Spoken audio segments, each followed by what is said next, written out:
एक महापुरुष की कथा आती है, वो रोज सोहनी करते थे। हमारे श्री पंडित गया प्रसाद जी महाराज, उन्होंने जीवन में एक ही तप किया, क्या? गिरिराज जी की परिक्रमा करते सोहनी लेकर के। ध्यान से सुनिएगा। पंडित श्री गया प्रसाद जी महाराज, मैं उनका दर्शन नहीं कर पाया क्योंकि मेरे जन्म से पूर्व ही निकुंज में प्रवेश हो गया उनका। उनकी गोद में प्रिया प्रियतम खेलते थे।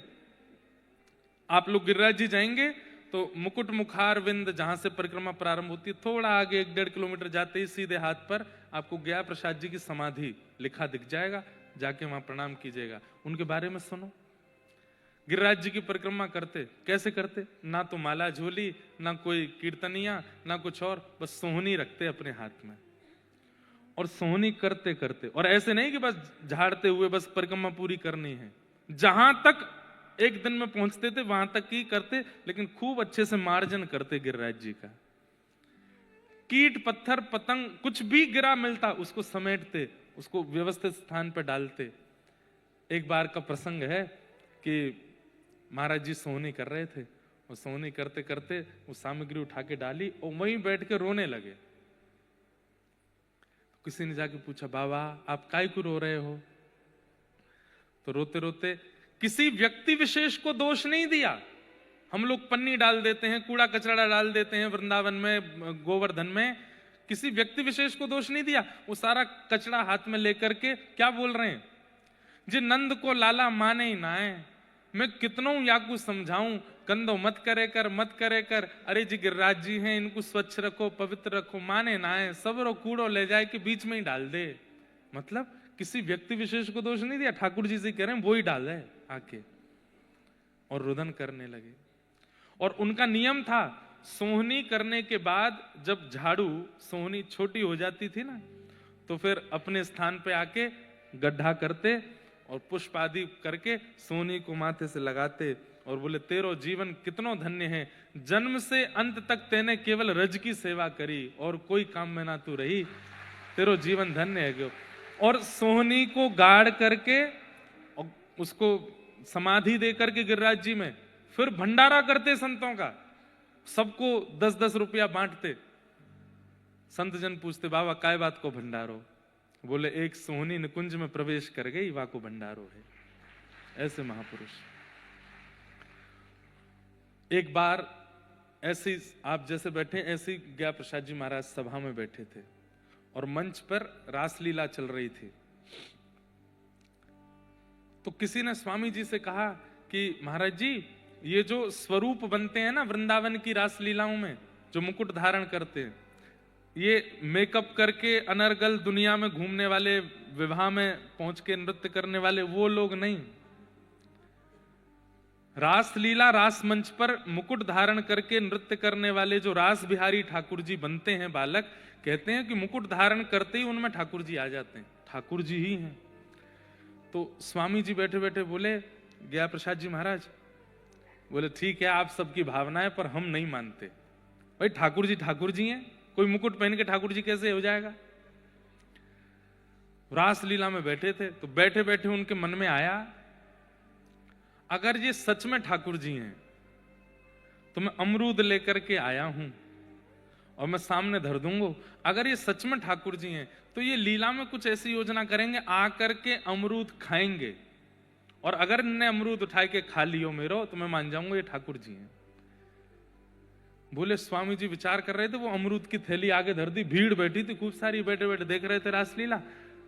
आधा 1 घंटे बाद ठाकुर जी जो स्वरूप सरकार बने थे मंच पे, नृत्य करते करते अचानक रुके और उन्होंने वो अमरूद की थैली देखी, तुरंत कूदे मंच से और अमरूद उठाए करके खायो, और खा करके गया प्रसाद जी की गोद में बैठ करके बोले, तू मुझको भगवान ना है माने, मुंह खोल जल्दी खा। 3 दिन के लिए मूर्छित हो गए स्वामी पंडित श्री गया प्रसाद जी महाराज, विश्वास नहीं हुआ उनको। और तब से उनका नियम बन गया, व्रजमंडल में जितने भी छोटे बालक दिखते थे, लाला दिखते तो उनको कन्हैया बोलते और लाली दिखती तो उनको किशोरी जी बोलते। बोले, भैया या व्रज में ये बालक छोरा छोरी ना है, ये सबरे लाला हैं, ये सबरे ठाकुर जी हैं, किशोरी जी हैं, सबको हृदय से लगाते। एक बार और एक लीला सुनाऊं उनकी। जैसे पर्दा लग गया तो पर्दे के पीछे स्वरूप सरकार ऐसे लेट गए, रासलीला करके थक गए। कोई बालक थे तो महाराज जी ऊपर मंच पे आए, पर्दा के पीछे जाके बोले, जय जय मैं पाम दबा दूं? हाँ बाबा बैठ जा, दबा। बैठ के दबाने लगे तो ठाकुर जी अपने पैर के अंगूठा और ये उंगली बगल वाली, इससे ज्ञा प्रसाद जी की नाक ऐसे करने लगे। ऐसे लेटे लेटे ऐसे लेटे थे, पैर दबा रहे हैं तो अपना पैर उठा के उनकी नाक ऐसे दबा रहे ठाकुर जी। तो इतने में जो स्वामी जी मंचन करते, उन्होंने ये दृश्य देख लिया तो आए, आकर के बोले, जय जय जी कहां करो? दे बाबा, इतना बड़ा भजनानंदी बाबा, तुम पाम तेवा की नाक दबा रहे हो, छोड़ो। तो ठाकुर जी ने अपना चरण पीछे कर लिया। इस बात को देख करके गया प्रसाद जी महाराज इतने रोए। तो स्वामी जी बोले, आप क्यों रो रहे हैं? बोले, जैसे तैसे, या दुनिया के खिलौना तो हम हैं ही, ये दुनिया हमसे बहुत खेल है। कभी हमारी हंसी उड़ावे, कभी हमारो सम्मान करे, कभी हमारो अपमान करे, कभी हमारो तिलक करे, कभी दक्षिणा देवे, कभी सब हरण कर ले। या दुनिया के खिलौना बनवे तो बढ़िया, आज पहली बार ठाकुर जी को खिलौना बनो और तुमने ठाकुर जी को आके रोक दियो। मुझको ठाकुर जी को खिलौना बनना है। तो स्वामी जी फिर गए, ठाकुर जी फिर से नाक पकड़ लो इनकी। तो फिर गया प्रसाद जी बोले, आप कहोगे तो नहीं, ठाकुर जी खुद पकड़ेंगे, खुद लीला करेंगे तो मैं स्वीकार करूंगा। और अपने निकुंज गमन तक स्वरूप सरकार, जो मुकुट पहन के बालक ब्रजमंडल में लीला करते हैं रास में, उनको ही कृष्ण माना उन्होंने, और उन्हीं के माध्यम से अनेक अनुभव किए उन्होंने ठाकुर जी के। और इन सब के पीछे वो योजना बताते थे, मेरा जप तप नियम सब कुछ केवल और केवल सोहनी करने से। रज की सेवा, वृंदावन के नुकुंज की सेवा, यमुना जी की सेवा, हम इन्हें छोड़ करके केवल और केवल एक सेवा में लगे हैं, भजन साधन में। करिए वो भी, लेकिन नुकुंज की सेवा करो, रज की सेवा करो, यमुना जी की सेवा करो, निकुंज वृक्षों की सेवा करो, उससे ठाकुर जी ज्यादा प्रसन्न हो जाएंगे। बहुत भीड़ है, लग रहा है बिहारी जी के दर्शन ना होंगे, मत करो, प्रणाम कर लो, जय हो बिहारी जी, हम तो जा रहे हैं जमुना जी में, कूड़ो कचड़ो उठाएंगे, वहीं की रज रज की सफाई करेंगे, वहीं आनंद करेंगे, या बार आपके दर्शन ना सही, निकुंज की सेवा करेंगे। आप अनुभव कीजिए, करेंगे मेरी बात का। आपने बिहारी जी नहीं देखे, लेकिन बिहारी जी स्वप्न में आके अपनी पोशाक आदि सब दिखा जाएंगे आपको। आज मैं ऐसा लग रहा हूं, देख ले, तैने मेरे निकुंज की सेवा करी।